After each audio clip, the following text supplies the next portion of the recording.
Al-Muzani, rahimahullah, était un homme très attaché à la croyance des gens de la Sunna.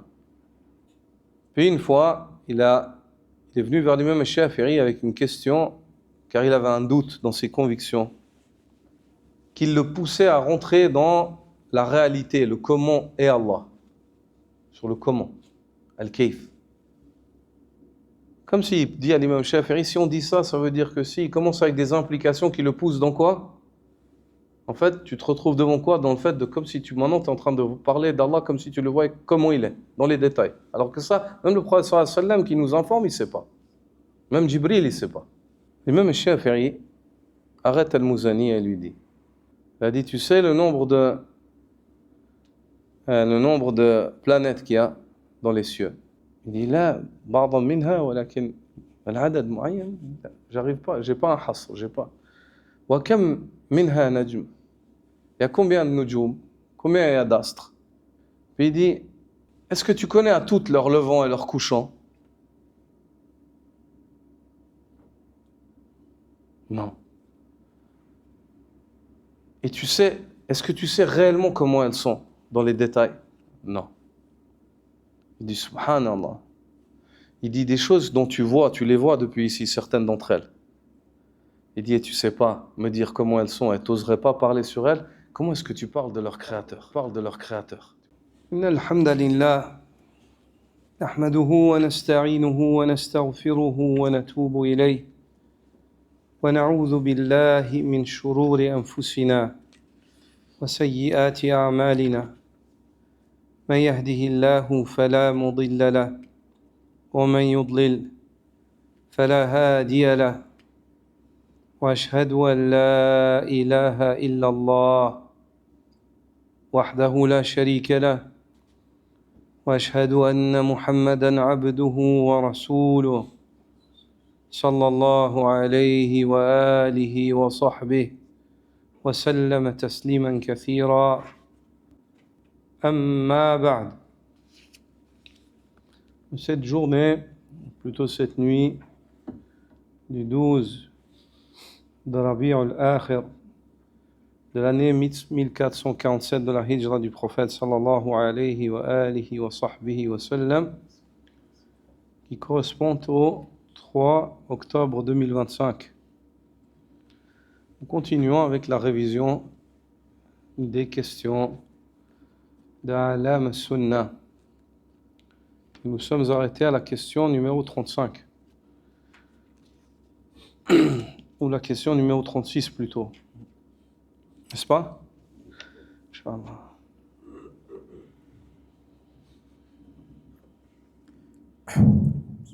بسم الله والصلاة والسلام على رسول الله صلى الله عليه وسلم. قال المصنف رحمه الله.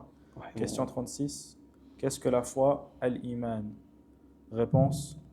La foi est parole et acte, parole du cœur et de la langue et acte du cœur, de la langue et des membres. Elle augmente par l'obéissance et diminue par la désobéissance à Allah subhanahu wa ta'ala, et les gens qui y adhèrent se différencient par rapport à elle. Dans cette question, l'auteur suit la chronologie dictée par le prophète sallallahu alayhi wa sallam dans l'explication de la religion, dans le hadith de Jibril Sunnah, hadith qui est appelé la mère de la Sunnah, la mère du din, car ce hadith-là explique les lignes directrices de notre noble religion en détaillant ses degrés, les piliers qui composent ces degrés. Puis après avoir parlé de l'islam, il entame la discussion autour de l'iman. Et il dit dans As-Sulam Al-Usul, dans sa poésie, l'auteur, rahimahullah,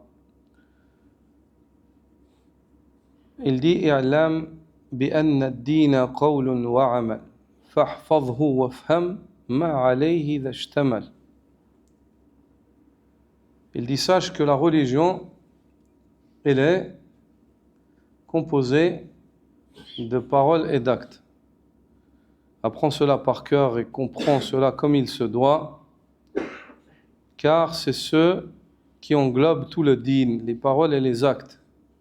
Les paroles de la langue, les paroles du cœur, les actes du cœur, les actes des membres. Tout ce qu'il y a dans l'islam, c'est englobé par les paroles et des actes. C'est pour ça qu'il dit اعلم بأن الدين قول وعمل فاحفظه وافهم ماذا عليه ما عليه ذا اشتمل. Il dit كفانا ما قد قاله الرسول إذ جاءه معلم جبريل. Il dit pour te proposer cela, pour te dire que la religion elle est parole et acte, il nous suffit de nous baser sur ce qu'a dit le messager Muhammad sallallahu alayhi wa sallam lorsque Jibril est venu le questionner en tant qu'enseignant. C'est-à-dire, il est venu le questionner pour enseigner au compas. Non, il est venu enseigner en questionnant.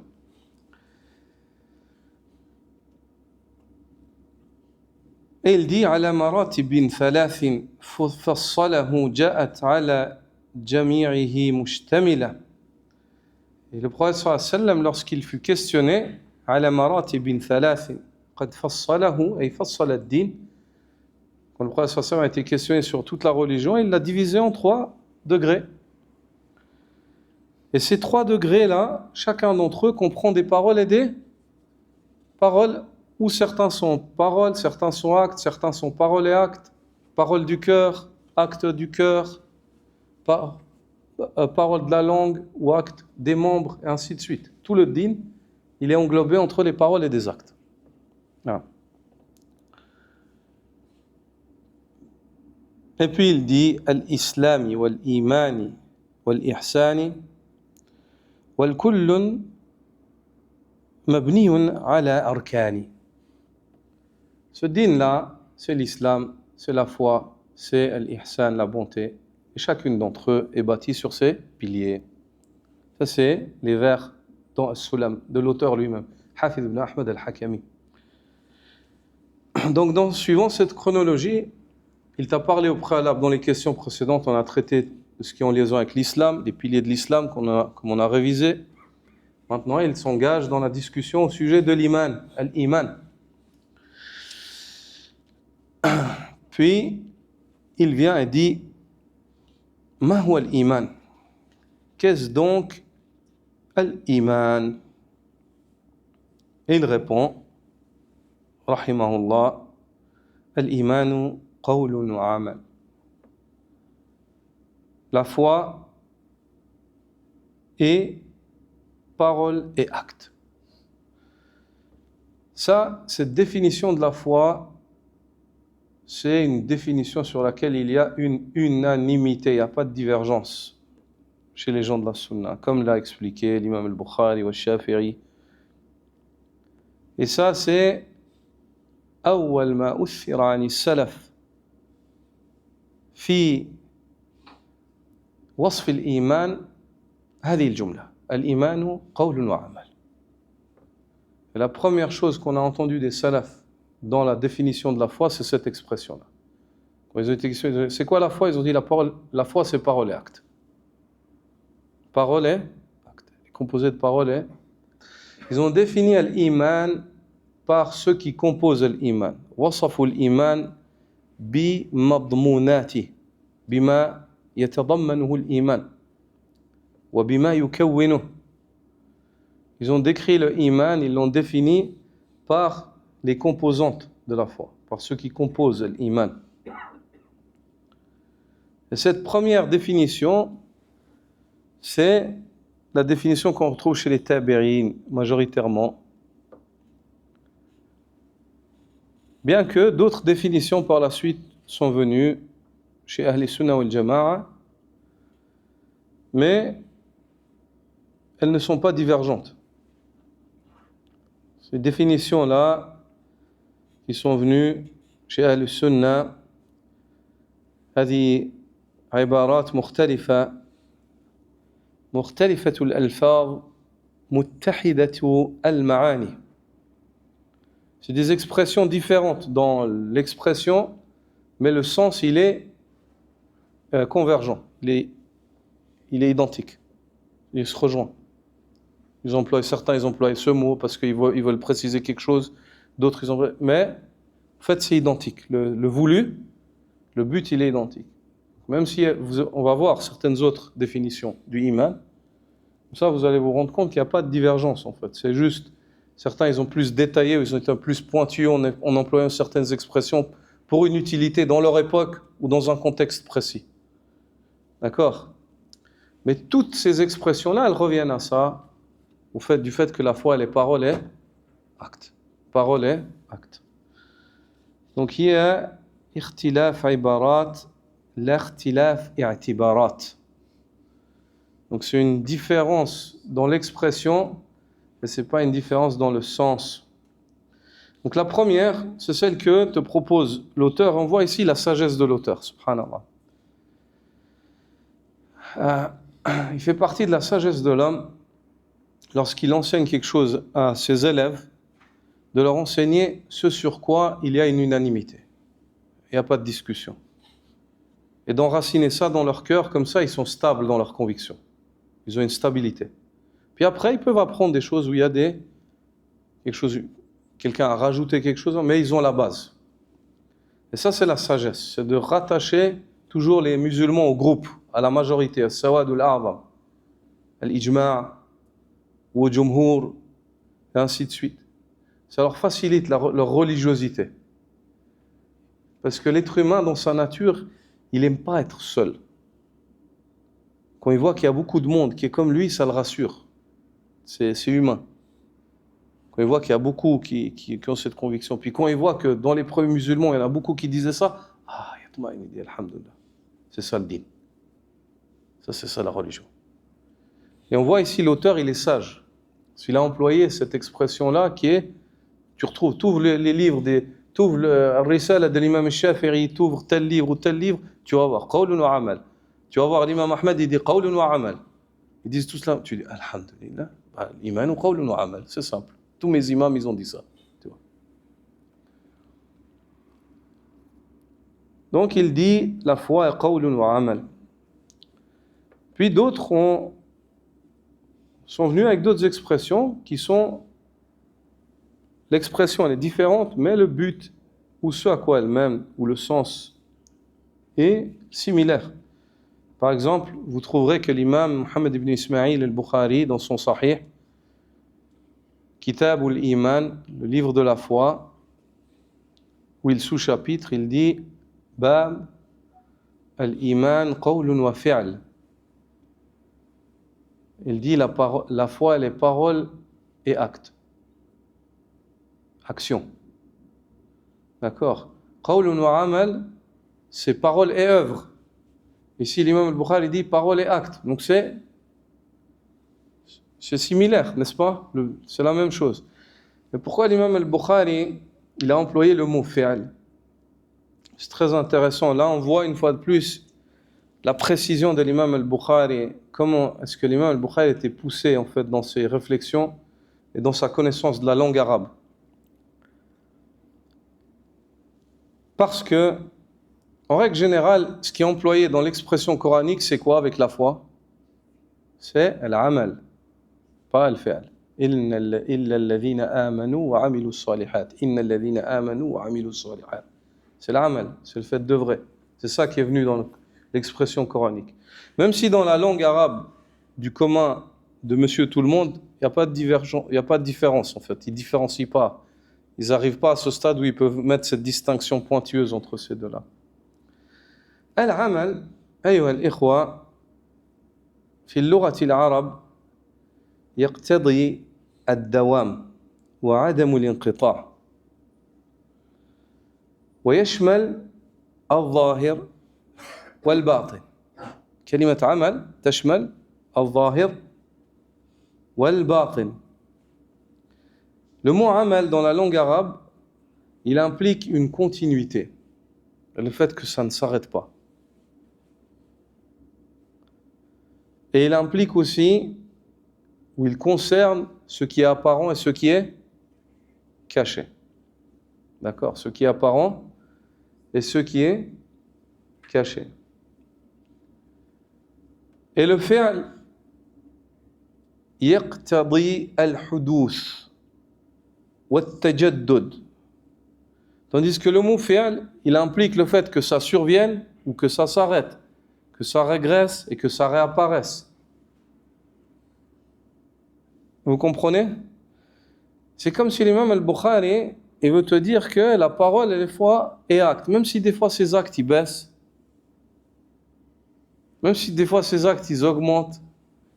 Puis ils s'arrêtent un peu, puis ils reprennent. Certains d'entre eux, ça fait partie du iman. Vous voyez la précision de al-Bukhari, subhanallah, dans ses expressions. قول وفعل. فلذلك عبر البخاري عن كلمة فعل.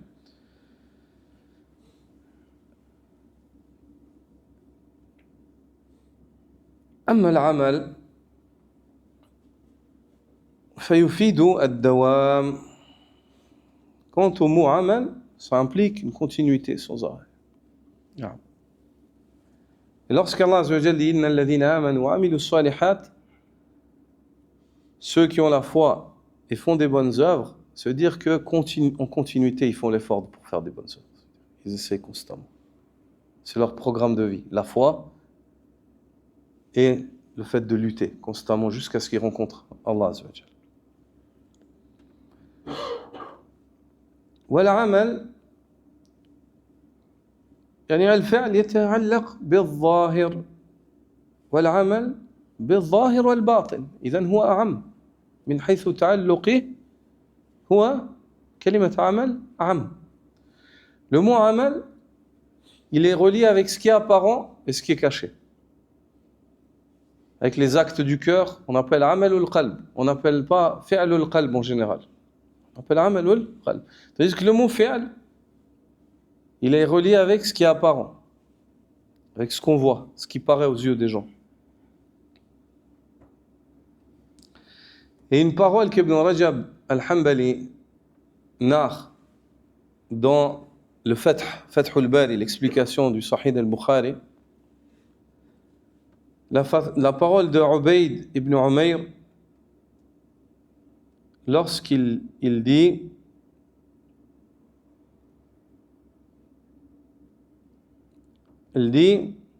ليس الإيمان بالتمني ولكن الإيمان قول يفعل وعمل قول يفعل وعمل يعمل. Ubayd ibn Umayr dit la foi, c'est pas avec l'espérance ou la prétention. C'est pas ça la foi. La foi, c'est un qawl, yufal, c'est une parole qui est appliquée.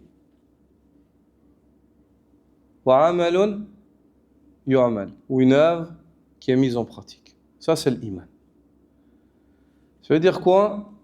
Ici, Ubayd ibn Umayr, il t'enseigne que le mot fi'l, on va l'employer pour ce qu'on entend ou ce qu'on voit. Ce qui va paraître de toi suite à ce que tu as prétendu et ce qui survient de ton cœur. Amal, c'est la mise en pratique, la réalisation de ce qu'il y a en toi. Ça va se traduire. Ça, c'est l'iman. Ça, c'est l'iman. Et parmi les autres définitions qu'on retrouve aussi chez certains tabi'in, parmi eux Hassan al-Basri, où il dit al-iman qawlun wa amal wa niyya. La foi, elle est parole, œuvre et intention. Ici, ils ont rajouté l'intention, même si l'intention, elle fait partie des œuvres du cœur. Mais pour attirer l'attention des gens sur l'importance de celle-ci en matière de foi et dans le chapitre du iman. Donc vous voyez, c'est pas divergent, c'est juste une précision en fait, en plus. Ou bien, on trouve cette définition al-imanu i'tiqadun wa qawlun wa amal. La parole, la foi et les convictions, parole et acte. conviction, parole et acte. Ici, ils ont voulu séparer entre les connaissances du cœur, qui sont les convictions, puis ensuite les paroles et les actes qui font partie du iman. Ou bien d'autres ont dit i'tiqadun wa qawlun wa amalun wa sunnah. Conviction, parole, acte et sunnah. Et le suivi de la sunnah. Tout ça, ça fait partie du iman. بعضهم يعني وصفوا الإيمان بهذا الشكل. Certains ont qualifié la foi de cette manière. Ils ont dit i'tiqad wa qawl wa amal wa sunnah. Ils ont dit la foi, c'est quoi? Conviction, parole, acte et suivi de la sunna du prophète sallallahu alayhi wa sallam. Tout ça, ça fait partie du iman. Tout ça, ça fait partie du iman. Puis l'auteur nous dit, il détaille, il explique ensuite cette expression des pieux prédécesseurs lorsqu'ils disent que la foi, les paroles et actes. Il dit qawlul qalb wal lisan, parole, la parole du cœur et la parole de la langue. Ça on a expliqué à maintes reprises. Donnez-moi un exemple de la parole du cœur. Qu'est-ce que la parole du cœur? La conviction, c'est ce que tu crois. Ça, c'est ta parole, la parole de ton cœur. Le fait que tu aies la foi en Allah, en la Seigneurie d'Allah, la résurrection, au questionnement de la tombe, au paradis, à l'enfer. هذا قول القلب. هذا القلب يتكلم بما يعتقد فهو قوله. Ce cœur-là s'exprime par ce dont il est convaincu et ses convictions sont sa parole, sont la parole du cœur. وقول اللسان est la parole de la langue.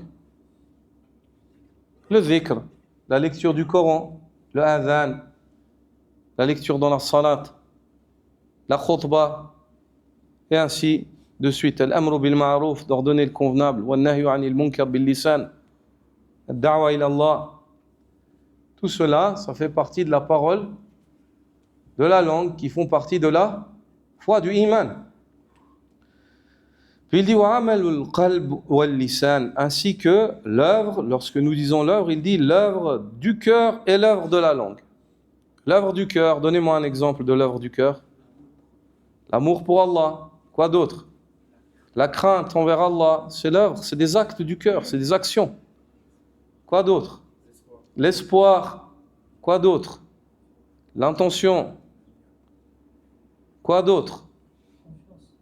La confiance en Allah, quoi d'autre? La bonne opinion. Hein? La bonne opinion. La bonne opinion envers Allah, quoi d'autre parmi les actes d'adoration du cœur? Hein? Al-raja wal khawf dhakarahuma, la crainte et l'espoir, quoi d'autre? L'amour. L'amour pour Allah, quoi d'autre? La sincérité, on l'a évoqué, l'intention, quoi d'autre? Hein? L'humilité, al-khushu', quoi d'autre? La crainte révérentielle, al-khashya, quoi d'autre? La sincérité, on l'a évoqué, quoi d'autre? C'est important de réviser les actes d'adoration du cœur. Il y en a beaucoup pourtant. Aujourd'hui, le thème de la khutbah, c'était sur al-muraqaba. Al-muraqaba, c'est un acte d'adoration du cœur. Le fait que tu te rappelles constamment qu'Allah te voit. C'est une ibada, qalbiya, un acte d'adoration du cœur. Et ainsi de suite. Il y en a une autre parmi les actes d'adoration du cœur qui font partie du ihsan. Al-mushahada. Le fait d'adorer Allah comme si tu le vois, ça fait partie d'un acte d'adoration du cœur. Tu ne le vois pas avec les yeux, mais le cœur le voit. Donc, وعمل القلب وعمل اللسان, les actes de la langue. Et ici, des membres. Et je ne me rappelle pas quelle est l'explication par rapport à ce détail. Pourquoi est-ce que le Hafiz ici, il évoque dans les actes de la langue et des membres, et il détaille? Car il a précédemment mentionné la parole de la langue. Est-ce qu'on avait évoqué quelque chose par rapport à ça? Vous avez quelque chose dans vos notes? J'ai pas, ça me revient pas. Khayr, Inch'Allah.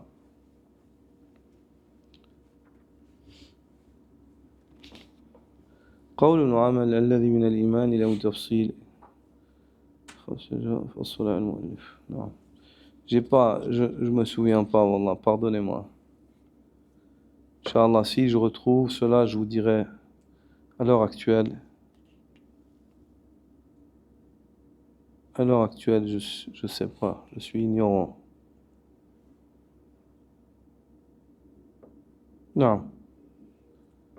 Car c'est très rare que les savants expliquent cela de cette manière. En général, les actes, la parole de la langue, ils ne la mettent pas avec les actes, car c'est une parole. Mais il doit avoir une raison, car Hafid ibn Ahmad al-Hakami était un savant très pointilleux dans ses expressions, rahimahullah. Et ici, c'est nous qui sommes incapables de percevoir le savoir auquel il nous appelle. Naam. Puis il dit, l'œuvre du cœur, on a vu, les œuvres de la langue. Pour moi, je ne comprends pas la différence. Et ici, c'est moi, c'est ma faiblesse à moi. Wal jawarih, ainsi que les membres. Les œuvres des membres, vous connaissez, la prière, le sujoud, le hajj, et ainsi de suite. Et ici, il rajoute un point essentiel clé.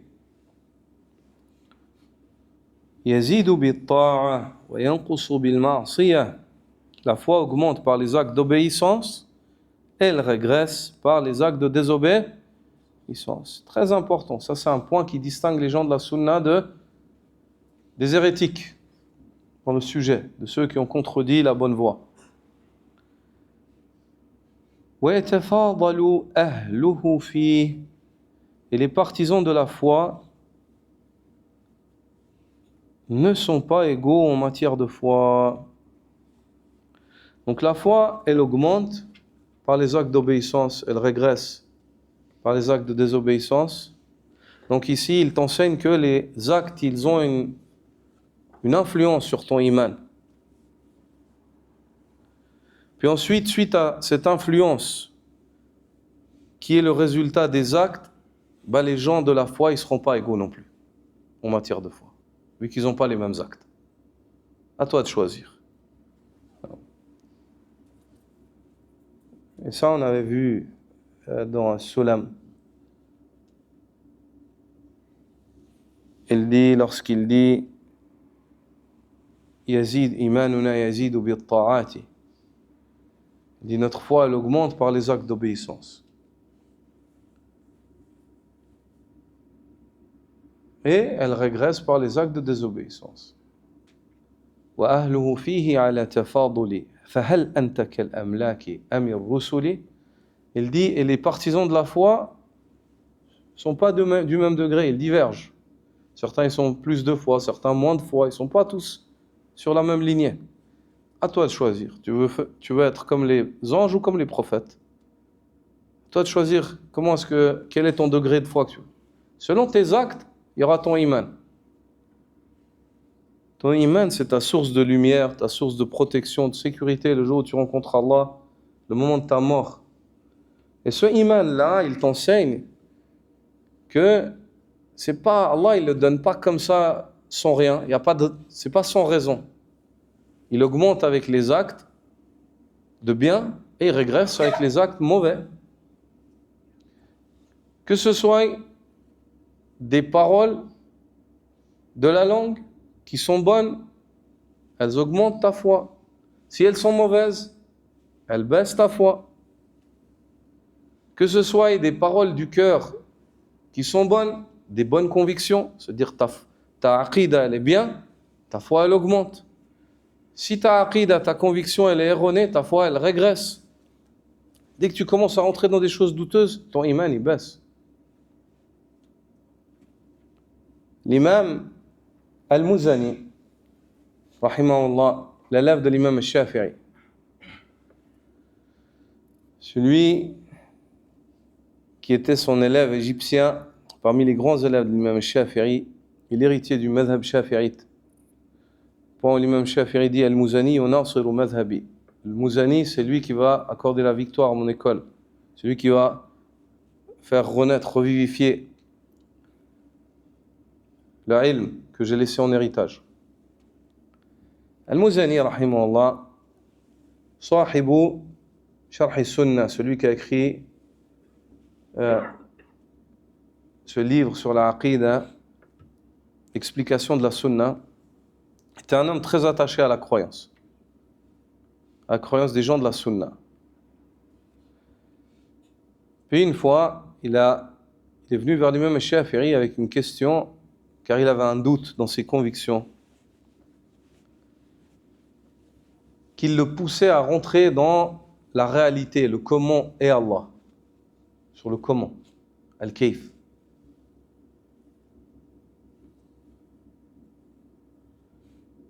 Comme s'il dit à l'imam Shafi'i, si on dit ça, ça veut dire que si, il commence avec des implications qui le poussent dans quoi?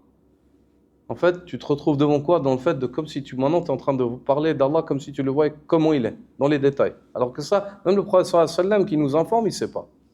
Même Jibril, il ne sait pas. L'imam Shafi'i arrête Al-Muzani et lui dit, هل تدري كم كوكب في السماء? Il a dit, tu sais le nombre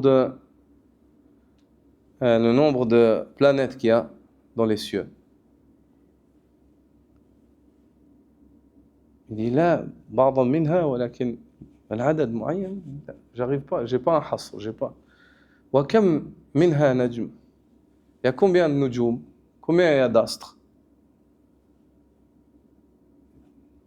Puis il dit, est-ce que tu connais à toutes leur levant et leur couchant? Non. Et tu sais, est-ce que tu sais réellement comment elles sont dans les détails? Non. Il dit, subhanallah. Il dit des choses dont tu les vois depuis ici, certaines d'entre elles. Il dit, et tu sais pas me dire comment elles sont, et tu n'oserais pas parler sur elles, comment est-ce que tu parles de leur créateur? أشياء يعني تراها يعني تشاهدها عن بعد يعني الأنوار تراها يعني ترى بعض منها. T'oses pas en fait t'avancer parce que t'as pas d'ilm. Il dit comment est-ce que t'oses sur le créateur de celle-là que tu le vois pas, tu l'as pas vu, comment t'oses t'avancer en fait? En dehors, sortir de ce que lui il a dit. Tu vois. Quelle da'wa de l'imam Shafi'i, rahimahullah, quel enseignement sage à son élève, Al-Muzani, rahimahullah. Donc on voit l'importance et voyez une fois de plus ici, qawlul qalb. L'importance de la parole du cœur. Quand la conviction du cœur elle est saine, elle amène de nouveau une paix, une sécurité. L'imam Shafi'i avec sa parole, il a remis la sécurité dans le cœur de son élève, l'imam Al-Muzani, par rapport au chapitre de la Aqidah, dans Al-Asma wa Sifat, dans les noms et les attributs d'Allah subhanahu wa ta'ala.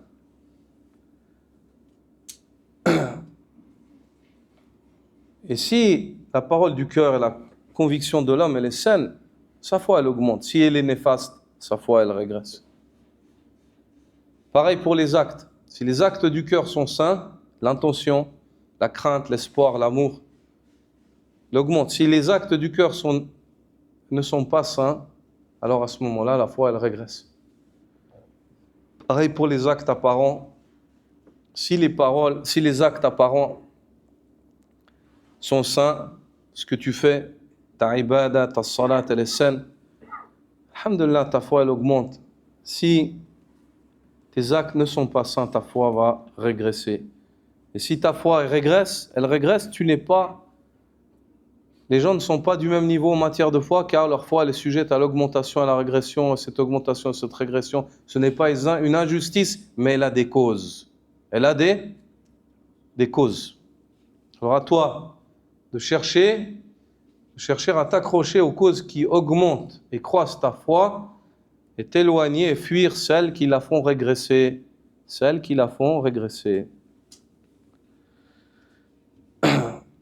L'imam Hamad al-Ansari, rahimahullah, qui est décédé en 1418 de la Hijra, 1998 de notre époque, parmi les grands savants médinois, a dit dans l'introduction de la correction du livre Qadr as-Salah, il dit al-iman 'inda ahli sunnah yatadammanu 5 nunat. La foi chez les gens de la sunna, il comprend 5 noun. 5 noun. Non. 5 nunat. قول باللسان واعتقاد بالجنان وعمل بالأركان يزيد بطاعة الرحمن وينقص بطاعة الشيطان. قول باللسان وعمل بالأركان واعتقاد بالجنان وعمل بالأركان يزيد بطاعة الرحمن وينقص بطاعة الشيطان. La foi, elle comprend chez les gens de la sunna le fait de conserver 5 noun. Parole, qawlun bil lisan, parole avec la langue. Conviction avec le cœur. Acte avec les membres. Il augmente par l'obéissance du Rahman et régresse par l'obéissance du Shaitan. Puis il dit وَمَنْ عَادَاهُمْ أَنْقَصَ مِنْ هَذِهِ النُّونَاتِ. Et ceux qui les ont contredits, qui ont contredit les gens de la sunna, ont retiré quelque chose, l'un de ces nouns, 1 ou 2 ou 3. C'est pour ça qu'ils sont sortis de la voie. فالإيمان عند الوعيدية من الخوارج والمعتزلة 3 نونات. Ceux qui s'accrochent au texte de menace, de la menace de l'avertissement, l'enfer, faites attention. Toute leur croyance, elle est attachée à ça. Il n'y a jamais en fait l'espoir du Jannah, il n'y a jamais le pardon, il n'y a que ça. Ceux qui s'accrochent que à ça, Al-Wa'idiyya, il s'appelle. Al-Wa'idiyya, c'est ceux qui ont leur cœur attaché au texte de la menace. Stop. Ils sont de 2 catégories, les Khawarij et les Mu'tazila. Quant à eux, ils n'ont conservé que 3 nouns, dit le cheikh. قول باللسان واعتقاد بالجنان وعمل بالأركان. Chez eux, la foi c'est quoi? Parole par la langue, conviction avec le cœur et acte avec les membres. Ni elle augmente, ni tu peux pas. Une fois que tu es sorti de l'une de ces choses-là, hop, tu es sorti de la foi. أما عند مرجئة الفقهاء. Quant aux murji'a parmi les murji'a parmi les jurisconsultes, فالإيمان عندهم نونان. Chez eux, la foi elle comprend que 2 nouns. قول باللسان واعتقاد بالجنان. Parole avec la langue et conviction avec le cœur. Les actes, ils font pas partie de la foi chez eux. وأما عند مرجئة المتكلمين فإنه نون واحدة. Quant au murji'a philosophe, c'est une autre fraction de murji'a, c'est un seul noun. Tasdiqun bil janan. C'est juste une conviction, une confirmation avec le cœur chez eux. Un noun est à la fois. Tu confirmes avec le cœur, c'est bon. وأما عند الكرامية فهو نون واحدة قول باللسان. Quant aux kuramites, c'est un seul noun. C'est le fait de dire. Tu peux juste dire j'ai la foi et tu as la foi même si le cœur il n'est pas convaincu. وأما عند الجهمية فهو نون واحدة. Et chez les jahmites, c'est un seul noun aussi. C'est ma'rifatun bil janan. C'est le fait que le cœur il connaisse juste. Même s'il ne confirme pas, il connaît, il a la foi. Qu'Allah nous préserve. Louez Allah. Remerciez beaucoup Allah pour le fait de vous avoir orienté vers la croyance des gens de la sunna. Wallah, si ce n'était pas le fadl d'Allah, lawla fadlullahi alayna, lama zaka minna min ahadin walakinna Allah sallam. Si ce n'était la faveur d'Allah sur nous, aucun d'entre nous ici on serait sauvé, mais c'est Allah qui nous a sauvés. Remerciez Allah. Sachez que c'est un don, un cadeau qui vous a été donné. Vous, vous êtes étonnés maintenant quand vous entendez ces gens parler, mais eux, ils étaient convaincus qu'ils ont raison. Subhanallah. On doit beaucoup à Allah. J'aimerais je me rappelle à moi en premier lieu, ainsi qu'à tous ceux qui désirent se rappeler avec moi, on doit beaucoup à Allah. On doit beaucoup à Allah, subhanahu wa ta'ala. Car tu rencontres Allah avec une de ses convictions, comme celle qu'on vient d'évoquer en dehors de celle de la sunna, ça ne te sert à rien auprès d'Allah, subhanahu